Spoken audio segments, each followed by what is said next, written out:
Now on the podcast, we welcome on UKBFF champion Luke Sandoe. Luke, how are we doing today, buddy? Yeah, man. Thanks. Thanks for having me on. It's a pleasure. Yes, and you know what? You actually are our first requested guest. We have a listener out in Wales named Mike. We don't have his last name, but that's okay. Mike, you know who you are. And, you come highly regarded, Luke. So I mean, his name isn't actually Mike. It's Fluffy McFat. He's known in Wales. He'll listen to this and he'll know what I mean. He is the fluffiest, fattest man in Wales. So, Mike, if you're listening to this, we all love you because you're that fluffy. Yes, and we love you for listening to Muscle Prodigy. So, Fluffy McFat, thank you for listening. We hope you enjoy the podcast. I'm gonna get messages off from him now, like, "Oh, you're such a dick." Hey, all press is good press, isn't it? Exactly. There you go. He's probably going to get at least 10 more followers on Instagram now. Yeah, from me saying. True. So yeah, let's get right on into it. So, Luke, let's talk a little bit about your intro into the sport of bodybuilding. If you want to give us, I know you don't want to go too in depth with it. I know you've told the story a million times at this point. So, give us a brief backstory on your intro into the sport of bodybuilding and how you found training and all that good stuff. Yeah, it's a pretty short story, really. Going back to my childhood, I was into comic books, as many people are. I liked the muscles on people, I guess. I grew a little bit out of that, and then I played drums a lot as a kid as well, and that sort of over the years I got better, and eventually started playing at the professional level. I played in a band. We used to tour around the country a lot. I actually lived in central London for a couple of years, just doing that full time. And at the time, I didn't even start lifting to get big. I actually started lifting, actually in my bedroom to slim down. I wanted, because I was in the music industry. Everyone was very slim. Everyone was all about how good you look in clothes. And I thought, you know what, I need to be slim, because I've always been very stocky. I'm not as fluffy as Mike, but I've always been a stocky kid. So I didn't even eat much. I think I just ate, your classic cottage cheese, tuna, carrots, baked potatoes and things. And then I actually was trying to get as slim as possible, but being lean, and I just kept getting bigger. I just grew. I was really strong when I first went to a gym. I mean, the first time I trained legs, ever. But yeah, most of the time I went from quite a sort of a chunky sort of look, Do you remember? We see a lot with bodybuilders that they start as chunky guys, and then they want to improve their body composition. Yeah. I mean, but for me, it wasn't so much about looking good in posing trunks. It was more just I wanted clothes to fit. Really. Well, how did it get to that position? So you talk about that you wanted to look good, for your band and for touring. But how did it get to the point where you wanted to actually get on stage? Okay. Well, to get the carrot look I wanted, the carrot tuna shredded skinny boy look, I used to read a lot of the men's fitness, men's health magazines. Okay. And I used to get them around. There's loads of style shit in there that doesn't mean anything, like choose the right sunglasses to go with the right shoes, the right jeans and the right t-shirts and blah shit. And and then my mum, bless her, she bought me a Flex magazine by accident. And then I actually flicked through that, and I was like, "This is actually really fucking cool." All the superheroes I used to look at when I was a kid exist in real life. So that brought me in. It didn't make me want to do it so much as it made me. I started following the sport because it just intrigued me a lot. And I think the first Flex magazine I ever got, Dexter Jackson was on the cover, and he just won the 2008 Olympia. So I would have been, I don't know, 20 I think. And I didn't even really, even from then, I didn't join a gym until I was 21, 22. So I actually followed the sport before I actually became a bodybuilder, weirdly. Oh, that's actually not that, common, really. Usually guys, get in the gym, especially here in Europe, they first play football or something like that. then they go to the gym, for rehabilitation or whatever, and then they continue lifting, but you have it the other way around. Actually, I wanted to ask, you said that you did legs first, correct? Yeah. Do you remember that workout? Did you squat, and how much? You said you were strong. I want to know the numbers. Yeah. Well, I don't even know if a lot of people even believe this, but there's a group of powerlifters who trained in there at the gym. And there was 2 squat racks, and they were training and they were squatting, and there was this kid. He can't have been much older than me at the time, and he probably was about the same sort of build, maybe a little bit bigger. So he was certainly a bit fatter than me at the time, and he was squatting 3 plates a side, and to me that was just normal. I thought, well, there's this guy in the gym. He's got to be like, I don't know, 100, he's got to be like 80 kilos soaking wet. So I thought, well, if he can do it, I can do it. And that day I just squatted 3 plates. Wow. First time I'd ever squatted. It was obviously going to be a terrible squat. But I still did it. And the first time I ever deadlifted as well was I did 4 plates a side. And I probably just rounded my back like a shitting dog and pulled it off the floor. But I still did it. Yeah, that's pretty nuts. Yeah, I couldn't bench at all. My bench was just shit. First time I ever tried to bench was, I think, the day after I did the leg session, and I just could barely do a plate aside. I think my friend had to pull it off me. Yeah. Well, yeah, basically for most people, I know that Jay Cutler supposedly benched 315 the first time he entered into a gym, but that's pretty rare. But basically, when did you said you started training, when you were around 20, 21, when did you start notice your, first, what was your initial, the rookie gains, how much did you pack on, the size in the first few months? I can't remember any of the numbers because at the time I wasn't really particularly interested in how much I weighed or anything. I just remember my arms blew up. My legs blew up, so I had to wear baggy jeans all the time, which wasn't normal in music industry. Just basically everything just sort of came up, and I remember I always had really good abs for some reason when I first started as well. So that was cool.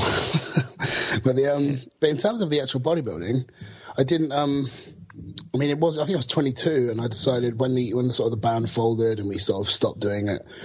That was when I thought, I'm going to compete. That's what I'm going to do. I'm going to compete, and I stupidly thought to myself, I'm going to become an IFBB pro, which is, and now I look back at it, it's the fucking dumbest thing I've ever thought, but it's just so happens it came true. So, 22, I decided, which would have been 2011. I thought I'm going to compete.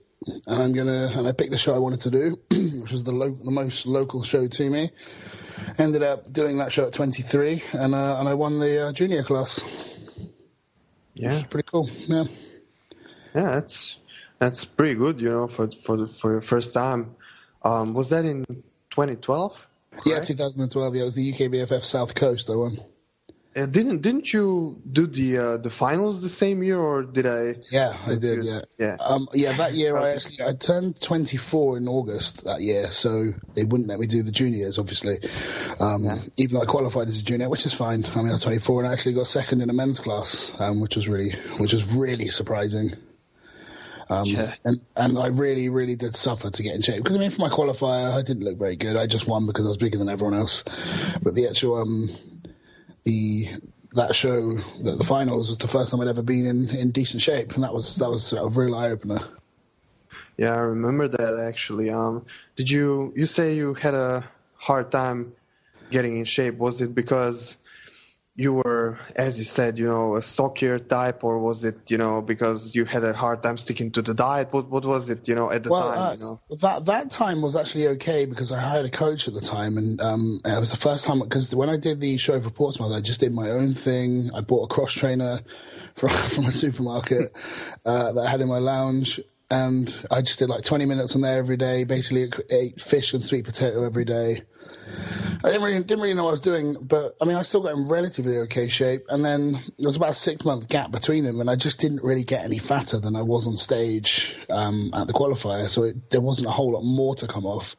And that was the first time I had a strict, like a regimented, exact diet to follow, and it actually got in shape really, really well that time.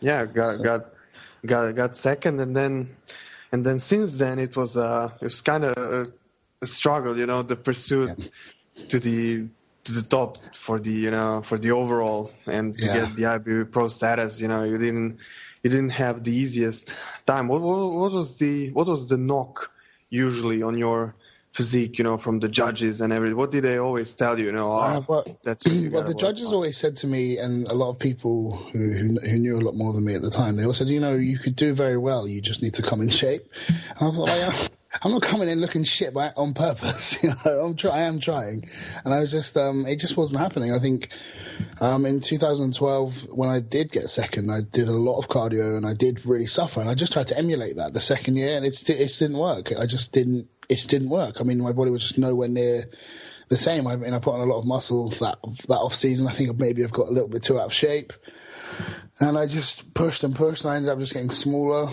and then didn't really get in shape. And I think in 2012 I placed outside. 2013 I placed outside of the top 6 at the finals. And then the following year, so 2014, I did 3 shows that year. I did the super heavyweights at the South Coast, which I won as a junior. I won that class as well. And then I won the Welsh Grand Prix about 2 weeks later. And then I placed out of the top 6 again at the finals that year.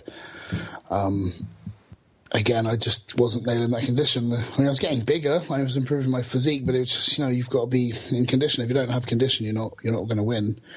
And then, in 2015, that was the worst year of competing I've ever had. I went back with the coach I was with in 2012 because, that worked. So I'll try it again.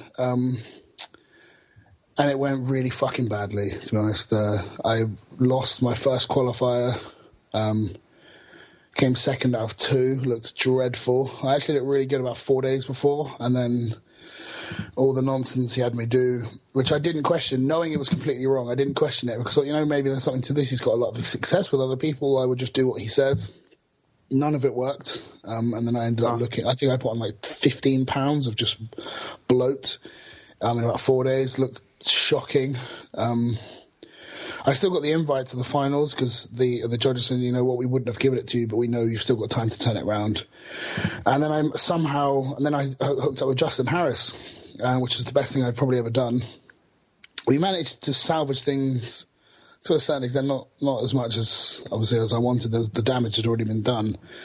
But I managed to get the 6th in 2015, which was my highest place in the super heavyweight class. Overall, that was my worst year. I mean, it was the worst I've looked. I somehow managed to get in the top 6. I have no idea how. And I thought, this is shit, and I'm never going to feel like this ever again. So I just decided I'm going to dedicate and really pursue the whole year. Come back in 2016 and take the whole show. That was what I wanted to do. I never said that to anyone because I didn't want to sound like a cock. But that was my ambition. That's what I trained for, and I just had to believe it. And the first time ever I did start to believe it, and I think that really propelled me mentally to get to where I need to be, especially working with Justin. I had a whole off season with him and straight into a whole prep, and it was very smooth. There was a few hiccups along the way, but overall it was a very smooth year. So very grateful for Justin.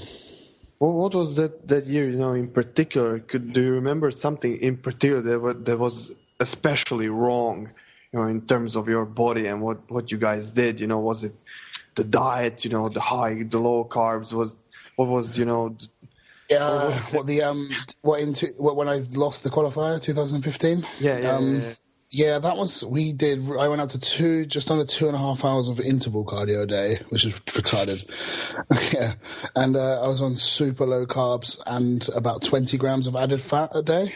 I think a high carb day for me was 100 grams of carbs. Oh my God. And it just doesn't work for me. It just doesn't work. I mean, you think the more a lot of people assume the more you suffer and push it, the more it works, and it's just not the case at all. And then the peak week bullshit he had me do, just retarded as well. Like he cut my water down to a liter of water like 4 days out. He got rid of all of my sodium and hammered me with food, and then yeah, I mean, Justin explained to me it's called Redistributive Hyponatremia, which when your blood glucose spikes very high, your blood starts basically turning into strawberry jam, where it's so thick with glucose, and because there's no sodium or water in the body, there's none of that to be pulled into the tissue, so it just hovers around, and then all your water just starts redistributing itself into fat cells, which actually makes you look fat. So. That wasn't ideal. And then and he just thought I was getting flat. He was like, yeah, you're still not full. I was like, dude, I look fat. And he was like, no, man, you're cool. And I knew the whole way in. I was like, I said to my girlfriend at the time, I was like, I look shit. I looked good about 2 days ago. And then, I think an hour before stage, he got me to eat 2 cheeseburgers, double cheeseburgers from McDonald's. And like a couple of large fries, not just singular fries, in packets of fries. And then I just walked on stage sweating because I'd just eaten a big fuck-off meal. And I had the biggest distended stomach that I had to try and suck in the whole time. I'm not surprised I lost. Yeah, but transitioning from that into this year, I think you finally hit it off perfectly, at the... what was it? The Welsh Finals, correct? Yeah. The Welsh was the regional qualifier this year, which qualified me for the finals. Yeah, I actually preferred that look to the British finals. Looking back, Justin, I think we did, because there was 5 weeks between. There was the Welsh, and then 5 weeks later was the finals. And because the judges said to me, you need to lose about 8 to 10 pounds, and you'll be completely ready. So I went back to Justin. I was like, right, I need to lose 8 to 10 pounds. We need to do everything I can to lose 8 to 10 pounds. And he said, no, we just got to keep doing what we're doing and it will just come off. We got 5 weeks. And me being stubborn, I was like, dude, I need to be fucking peeled. So we pushed things a little bit hard, and I think I lost a little bit of that fullness, a little bit of that separation especially my quads, because we pushed the cardio a little bit too high. I got in shape, but I didn't have the thick fullness I had at the Welsh. So now we know that's the balance I need to go for. I mean, that's the holy grail for everybody, but I think now I know how to get there. So. And that's a huge part of any bodybuilder's, I guess you want to say prep, just knowing your body and knowing what the judges want. And moving away from bodybuilding for a second, I want to talk about a little bit more about comic books. And before I forget, who I guess would I say is your favorite comic book character, and who did you necessarily read constantly that really piqued your interest in fitness and bodybuilding? Well, the first comic book I ever read, which is, I was probably quite a bit too young to read it, was the Dark Knight Returns, Batman, Dark Knight Returns. From, of course. Yeah, and I read it when I was about 11. It was in a library. You might have been a little bit young to read that comic. Yeah, and Batman is fucking huge in it. So that's what piqued my interest there in muscle. And I think the second book I ever read was Watchmen, because I quite liked the mature. I never thought that comics I always thought that comic books were for kids, when you're that young. Because, in this country we have things like the Beano and the Dandy, which are just very much kiddie comics, so I didn't really know much about it. And you see Batman the shit on TV, like the Adam West things, and I don't think at the time I'd seen the Batman movies with Tim Burton. So Batman was definitely my favourite because of the Dark Knight Returns. Definitely. Yeah, of course. And I think, you see a lot of Instagram posts where Superman and Batman are at the center. Like, they have different bodybuilding sayings. Like, there's always Superman and Wonder Woman. Like, this could be us, but you're tripping or something like that. So, yeah, comic books are definitely influential in a bodybuilder's I guess you would say, start to the to the sport. And another thing that I wanted to ask you about, just this is a bodybuilding podcast, but I'm so interested about things that make people tick aside from bodybuilding, and this really interests me too because I'm a big fan of music, and I'm actually a musician myself. I play music. By no means am I professional like yourself, but what was the name of the band that you actually played for, and can we find them on any kind of? Yeah, you should be able to find some of the songs on YouTube, SoundCloud. We were actually called originally called Media Circus, and we got picked up. But do you know Island Records? Of course, yeah, of course. Yeah, okay. They had a side label called Vertigo, and they basically took us under their wing, and they said, "We want you to be more like this, do things like this, and be like this." And we were like, okay. And then for about a year, we focused on that. We went under the name I Vienna. So just the name Vienna with a little iPod I at the beginning. I don't know why. I think we were all really fucking stoned when we came up with that. So we came up with that, and then the music went a bit darker, but it just didn't really click. We started thinking about how would this song sell on the radio? Would this song sell? We were trying to sell things rather than write music for ourselves. And then after about a year, they were like, you know what, we preferred you before. And then it all sort of fizzled out. And then I just went, look, guys, this has become too much of a job for me now. I'm just not enjoying it anymore. We weren't playing with the music that I wanted to play. Because, I used to listen to, like, metal and pop punk and fucking nothing like we played when I was growing up. So what is the style that you guys were playing? It was like a heavier, darker version of, say, Kings of Leon, maybe. Okay. That's interesting because Kings of Leon are nothing like heavy or dark or anything like that. No, like, if you imagine... yeah. Do you know White Lies? White Lies? No, I've never heard of them. Okay, they're a British band. They basically, we had a big sound. Imagine someone, imagine Kings of Leon... Muse and this band White Lies all mixed together. Okay. I think that's what you. All right, cool. Well, I'll definitely have to take a listen to that. Yeah, there should be stuff around. We had a couple of singles and things, so they should be around somewhere. Have you ever heard of Generation Kill? Yeah. No, I haven't. So Rob Yules, he's actually another IFBB pro. Yeah. Yeah, he's a New Jersey native. Shout out to New Jersey, of course, my home state. Love you guys. But yeah, Rob Yules is a drummer for Generation Kill, and he's kind of actually put his pro career on the back burner for this, and he's one of the guys that really is focusing on his music right now. Cool. One of his things is that he always takes his shirt off when he's drumming. Was that your thing? Was that what you were going for? Well, no, it wasn't until I got in shape. There you go. But I used to sweat like insane amounts when I used to play, like absolutely pour with sweat. So I used to like default have to take my clothes off. Not for vanity, obviously.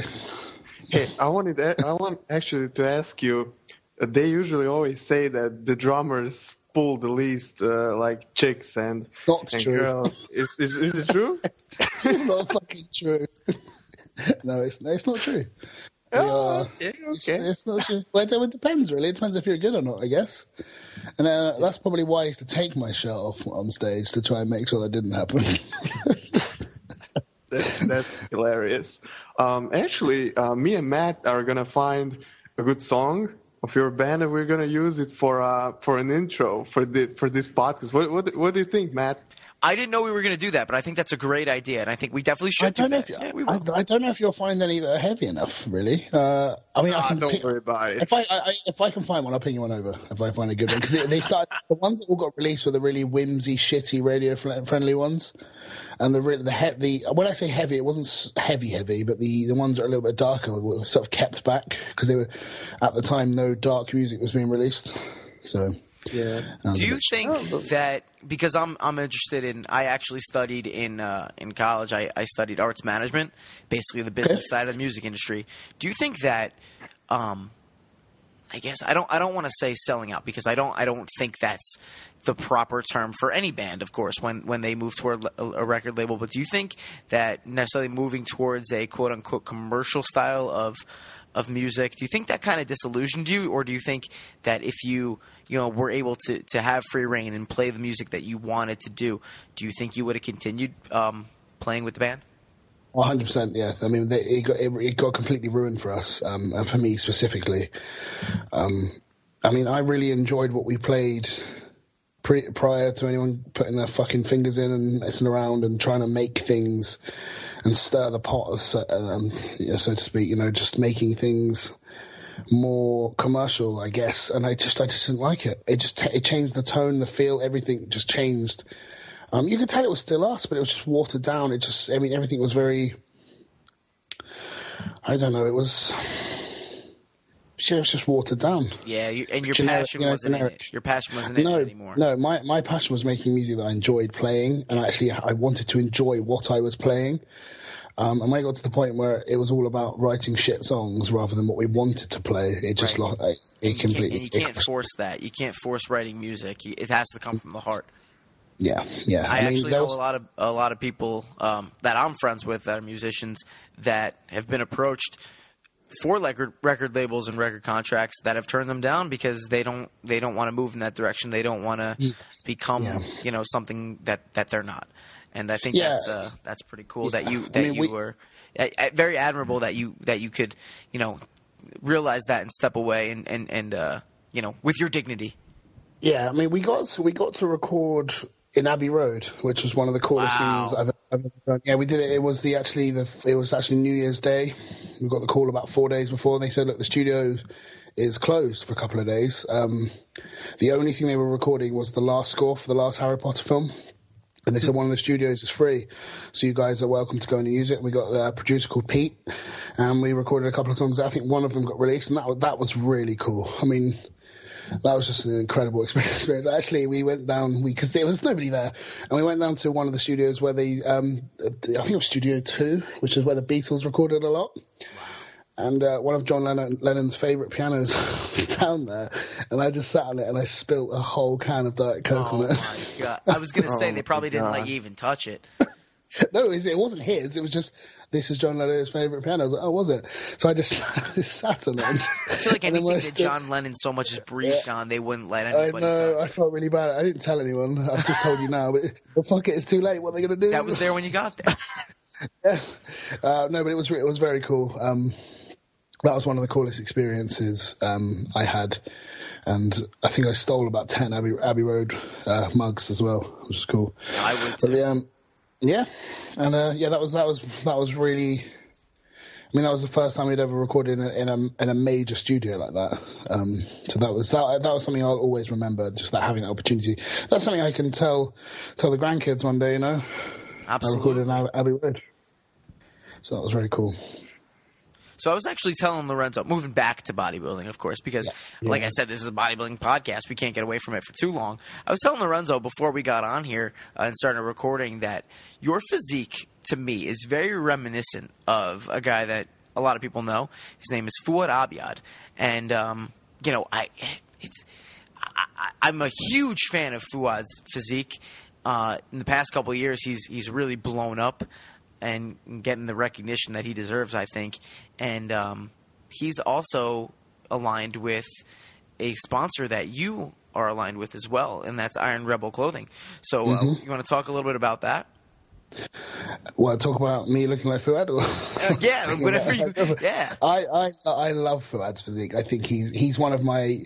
Not just for his physique, but just him. I just think he's great. I always watch his YouTube videos to get me psyched up for him more than a lot of other bodybuilders. Yeah. He doesn't lift the heaviest, but he goes hard. And that's what he gets me psyched up. And he doesn't talk shit. He seems like a really funny, cool guy.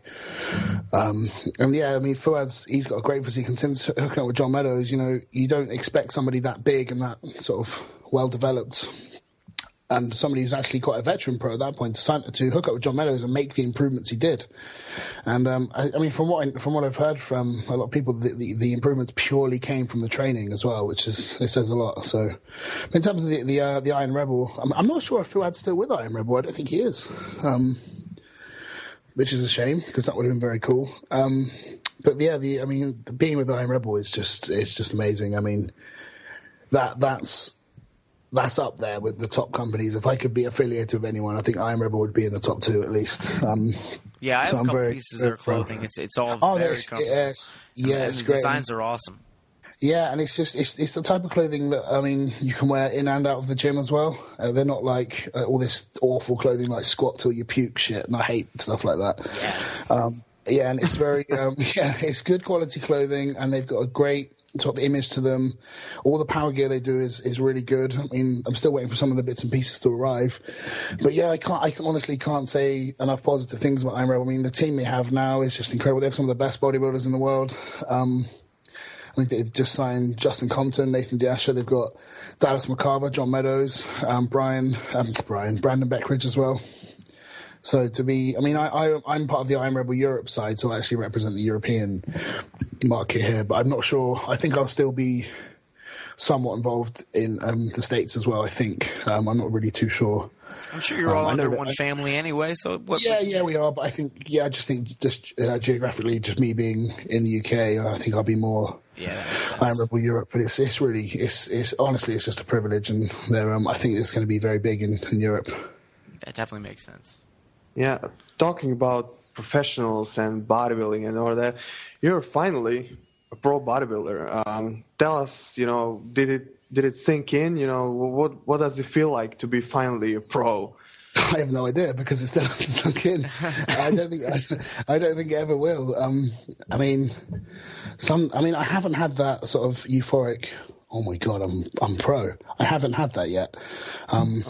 And maybe I won't get that. Maybe that's a good thing. To me, actually, one of the thoughts I had when I came off stage and I won, I was crying my eyes out backstage. Everyone was like, "Oh my God, you did it!" And I went and sat in the corner and in the hallway on my own for a bit, to sort of get my head together. And I thought, "Oh shit, I'm just now a shit pro. I've just gone from being the best amateur to the worst pro." And now, so I use that more as a motivation for me to get better, but. Things have to be stepped up now. I need to look and be a pro now. Yeah. But it's nothing's changed in terms of my life. I mean, obviously I've had the cool opportunities getting picked up by I Am Rebel, and there's a lot of other really cool things from the pipeline. But yeah, life's the same. It's not all like everything changes, I guess, but it certainly makes things a lot more exciting because this is something I've had my heart set on for a good few years now.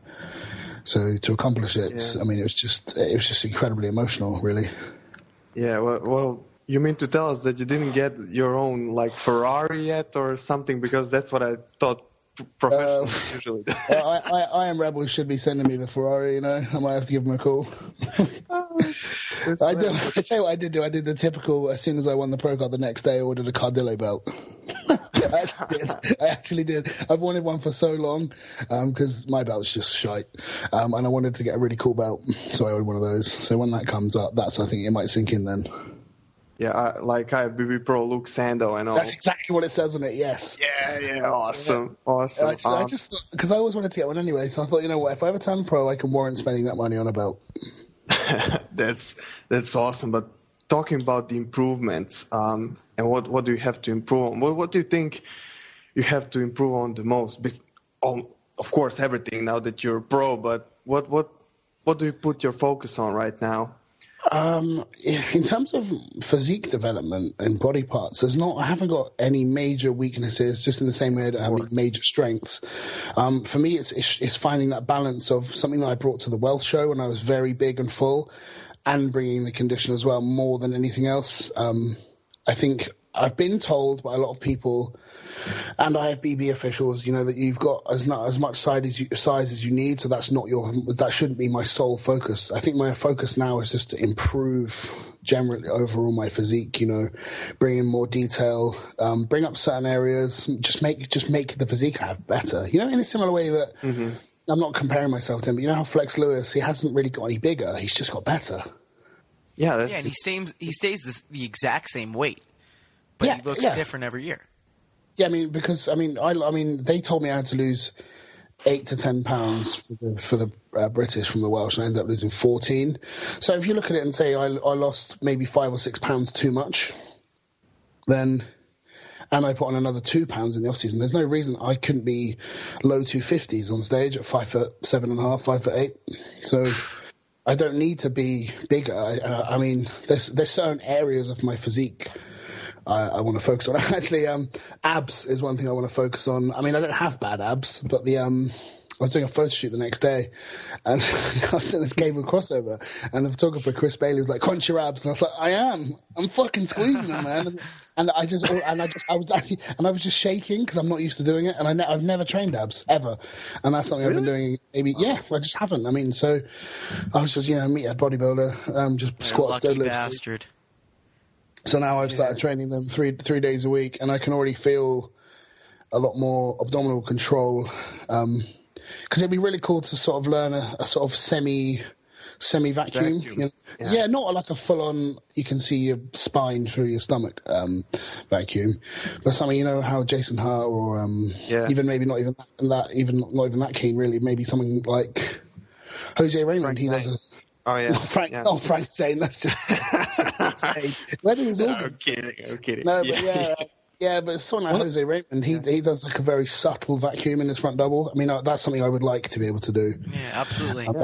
The days of the Frank Zane vacuum are gone, and you talk about guys that do the vacuum. You talk about Jose Raymond and Jason Hawk. You were actually part of Team Dickskin in the past, and another training proponent.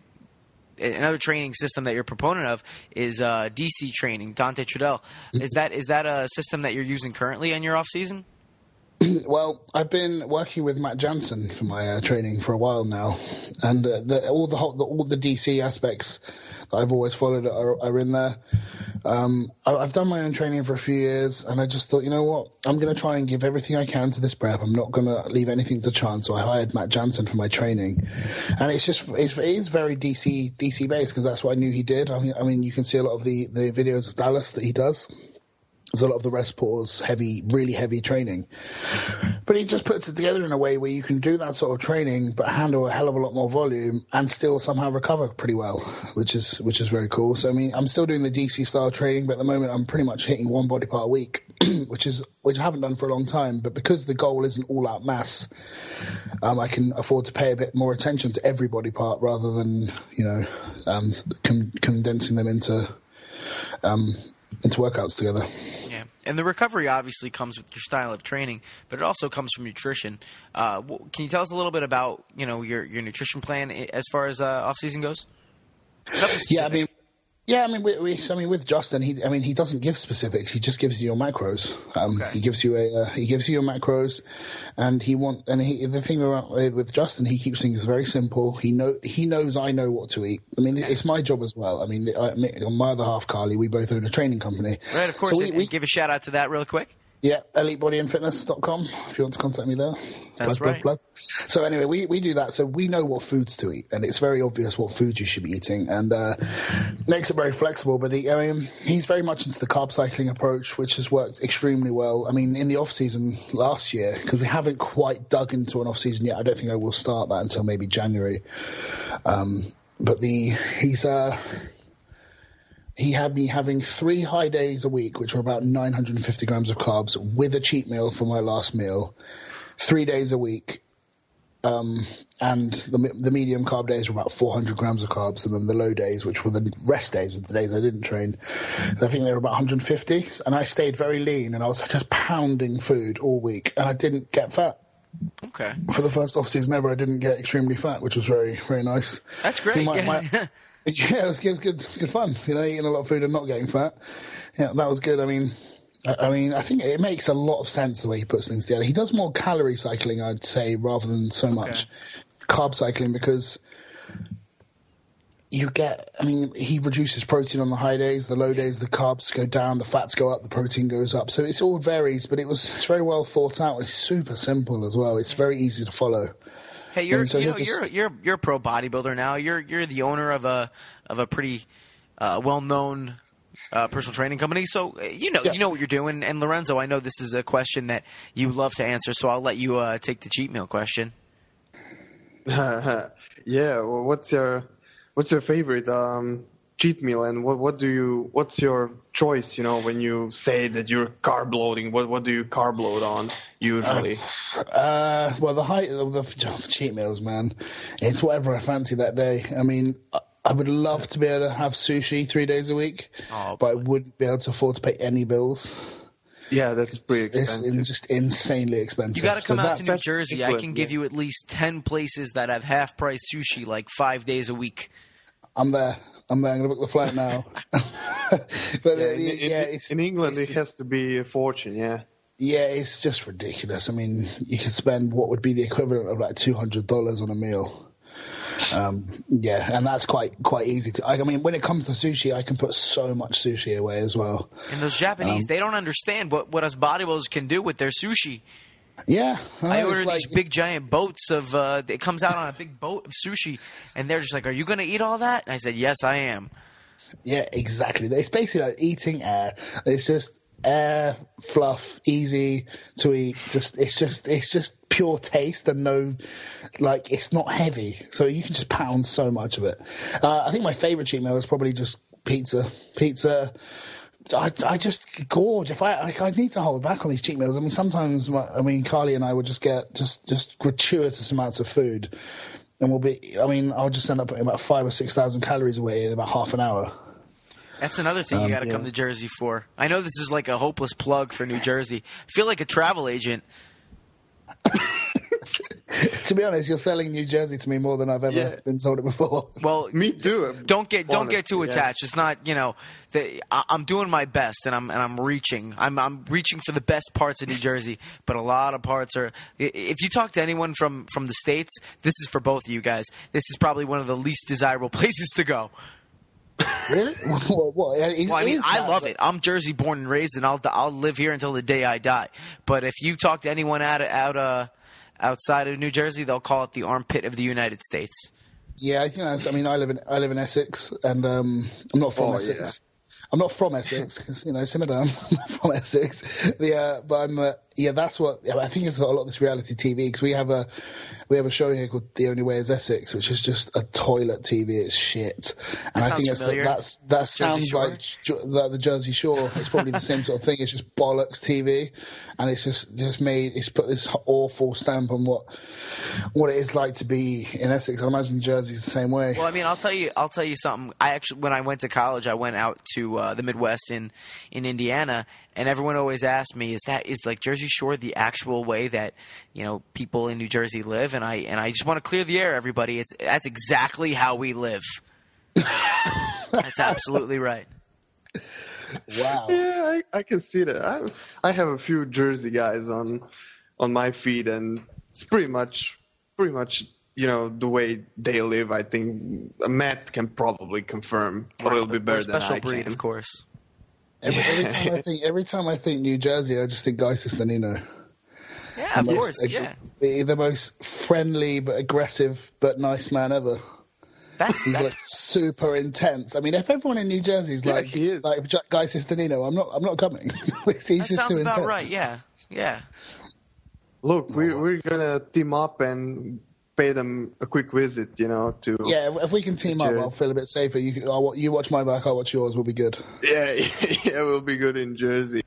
But talking about bodybuilders, I know you come from a country where Dorian Yates comes from, of course. Yeah. And did you ever train with him? Did you ever get that experience? What was like, to train with him, or maybe Leroy? Did you get to train with those guys? I haven't. Yeah, I mean, I would like to train with Leroy, but as far as I know, Dorian lives in Spain now. Yeah, that's true. So I don't think we'll see Dorian anytime soon. Although it would be very cool to train with Dorian. I would love to train with Leroy because I haven't watched. I mean, I know you've reviewed it and you've both seen Nance Bale's new DVD. That's right. I want to train. I would love to train with Leroy. Just to see if I can. He's fucking intense. Yeah. I know, but everyone everyone seems to say, "Oh, if he was shouting at me, I'd give him a slap." No, you wouldn't. No, you wouldn't. You'd do more reps. That's what you do. Yeah, I think he has the best voice. He's like a pirate, One more. Yeah, he's like, "Come on, Diesel." Yeah, you can just never get enough of it, really. No. I mean, going blood and guts is it's crazy. But so I definitely want to watch Ants DVD. I'm going to buy it when it's available on DVD. Oh, you should. And another plug for a friend of the program, Anth Bales, 100% Nasty is going to be out. What's today? Today is the 30th of November. That'll be out in 6 days, you guys.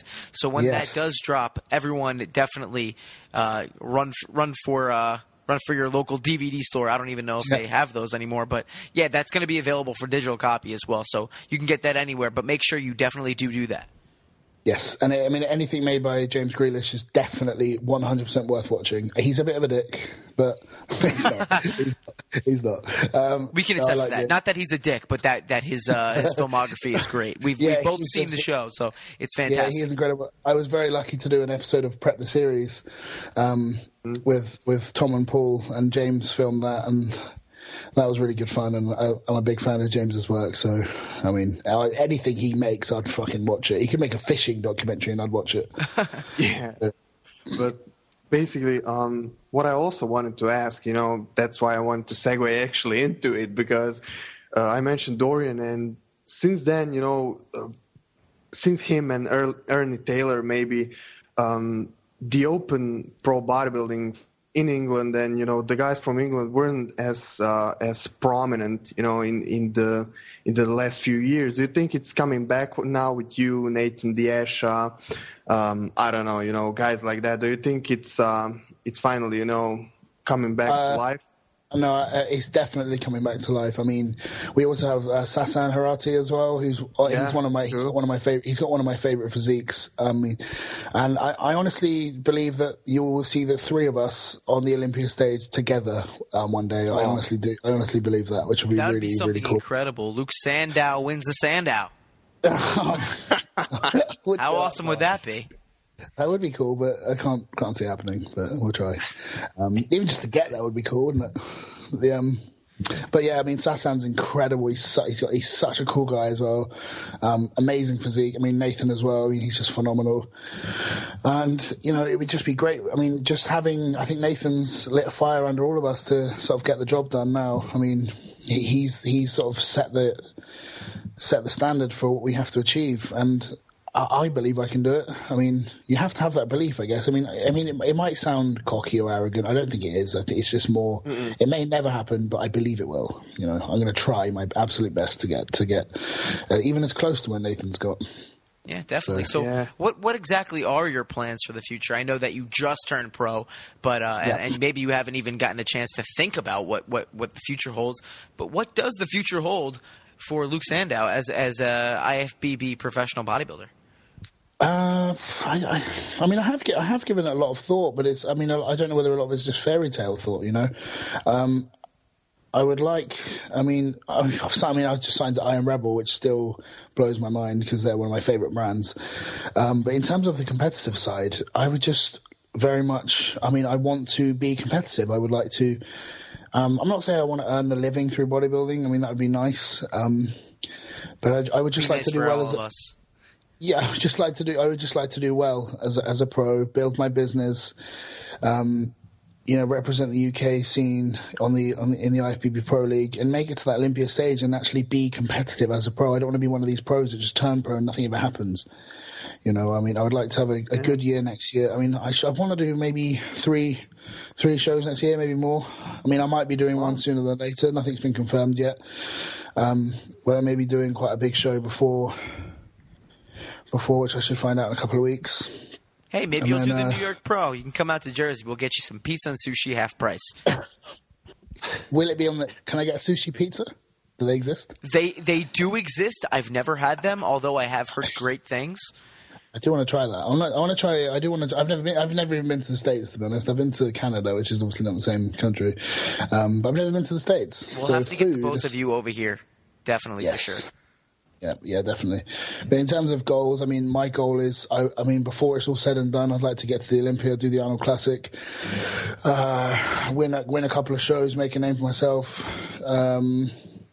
do the business of bodybuilding, as Sean Ray would say. Just do well, do myself proud, something to look back on and know I gave it my all and I got something good in return from it. That's awesome. So I just want to ask one last question: is there any company we talk about, Iron Rebel. Are there any other companies or any other people that you want to give a personal shout out to before we let you go? Yeah, I mean, in terms of the companies, I'm with Atomic Shoes as well. They're very good. I mean, I've used them for a couple of years now. They are fucking good shoes. Yep, I have a pair of my own. They're great, aren't they? And also, I'm sponsored by a meat company here called Lean Meat London, and they've been absolutely fantastic to Carly and I, because Carly Thornton, my other half, she's an IFBB pro as well. Yeah, they help us out hugely. I mean, it's not just from the expense, it's just the service they give us, the quality of the food. I mean, it's not a meal prep business. They actually deliver just fresh meat to our house a couple of times a month, and we get more than enough. It's just the dream, really. It's just Seriously, incredible. that's the best way to describe it, a dream. Yeah. I mean, having a chicken and beef sponsor, and they do egg whites as well now. They do fish. They do everything. Who needs supplements anyway? We got chicken and beef in as much as you can eat. Exactly. Yeah, and you gotta give one more shout out to, and that's, you're a fellow podcast co-host, so you guys over at the Size Game Podcast are doing a great job. Yeah, Banji and James, they are. How did that podcast ever happen? And did you guys expect to where you got? I think James and Banji did a few episodes without me, and then they brought me on board about maybe 5 or 6 episodes in, because they wanted a third member, and it's just got better and better. I mean, in the last 2 weekends in a row, we have tried to record, we haven't been able to. So apologies to anyone that's been waiting for an episode. So the last weekend, James had a sore throat and he lost his voice. We couldn't record. The weekend before, I was in Leicester and I tried to record from my car driving home, but the signal kept cutting out on Skype on my phone. So hopefully this Sunday we will be recording a new episode, and the first of another series, as Banji has put it. And then it should be every other Wednesday for the foreseeable future. I mean, we all love doing it. It's just, we just had a bit of time off. James has been too busy with his gym, King's Gym in Croydon, which is a really cool gym. Obviously, I won the British. We just had a bit of time off, and Banji wanted a break. We all had just a little break. The season is sort of dwindled here now, and then we're going to start picking it up. I mean, before you know it, it'll be the Arnold Classic weekend, and the season will be back to full force again. So 2 weeks. No, sorry, 2 weeks. Next Wednesday, an episode should be up on iTunes. Awesome, and we'll all look out for that. And you mentioned the Arnold Classic. I can't wait. I'm going to schedule my trip. I have to get out there, but I mean. Another thing that where was I going with this, Lorenzo? Help me out here.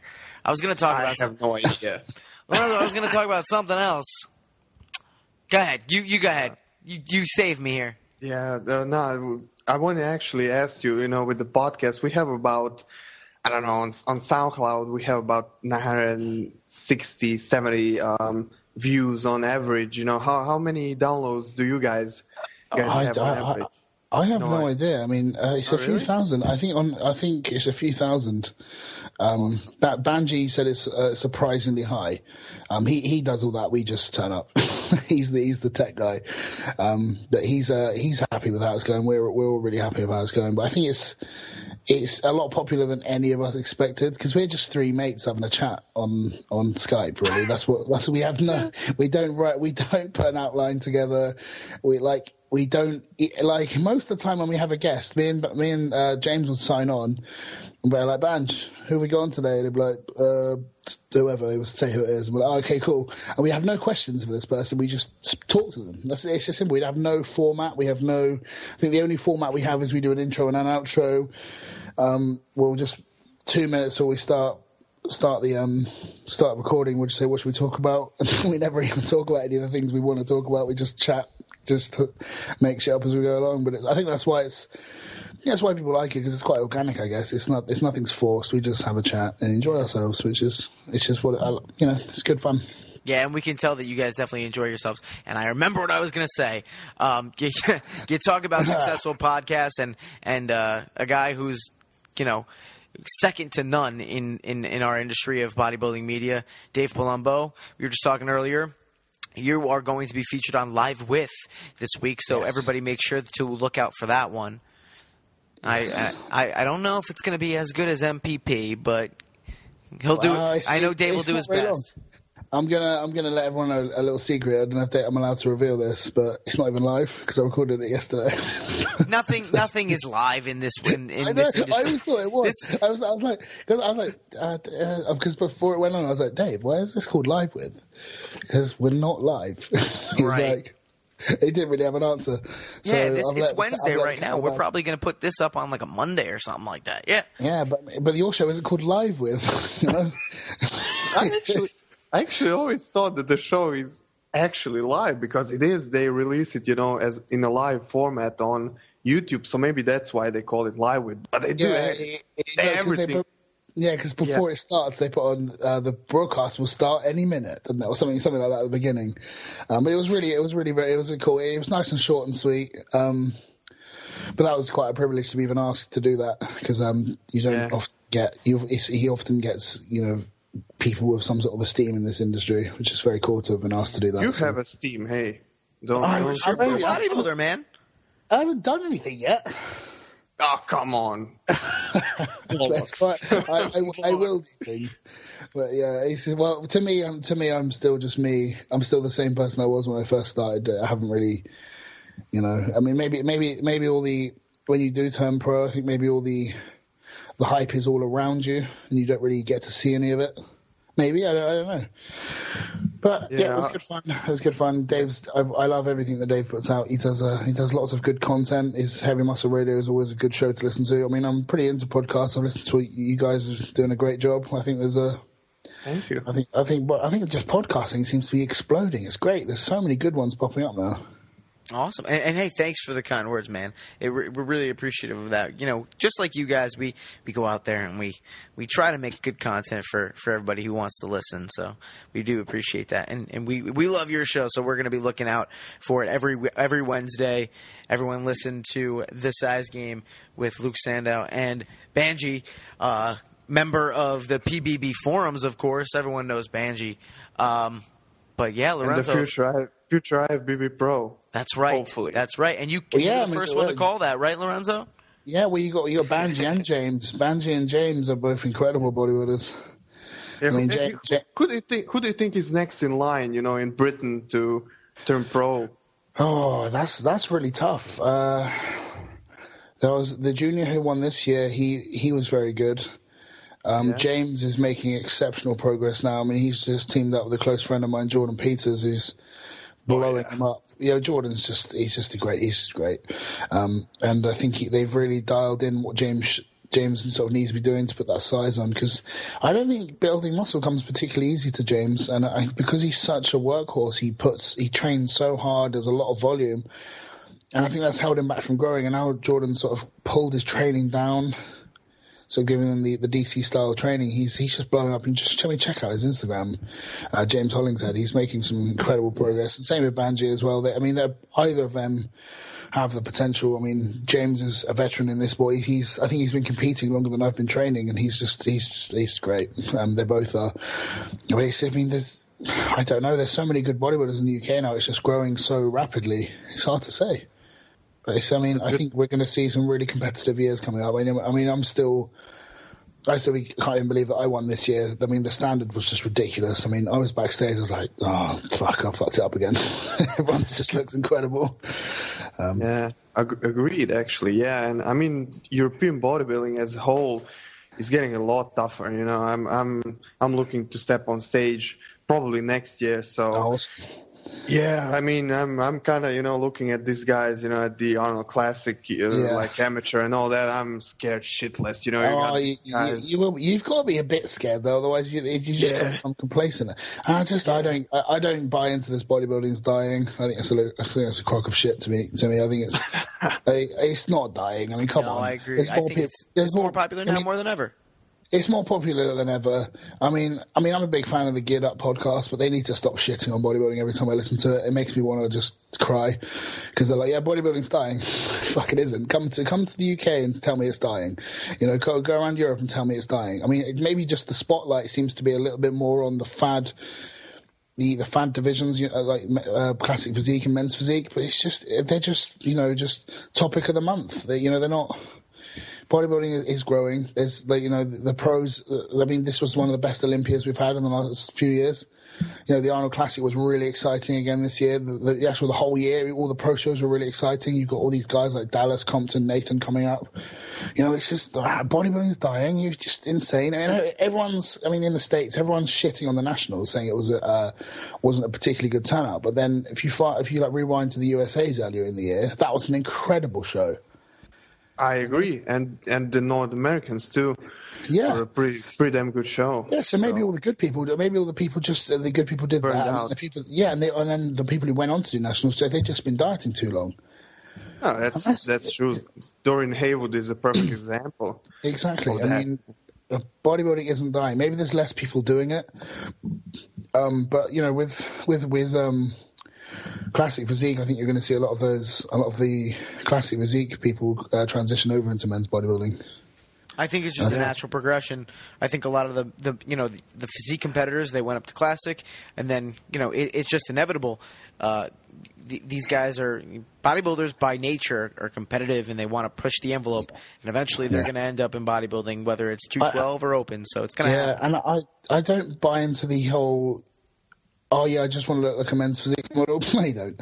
You may want to look like that now, but when you get to being a men's physique model, that sort of physique, then you're like, I want to be bigger. And then all of a sudden you want to be like, I want to be fucking huge. It's just, there's always that mental progression. You always want to be big.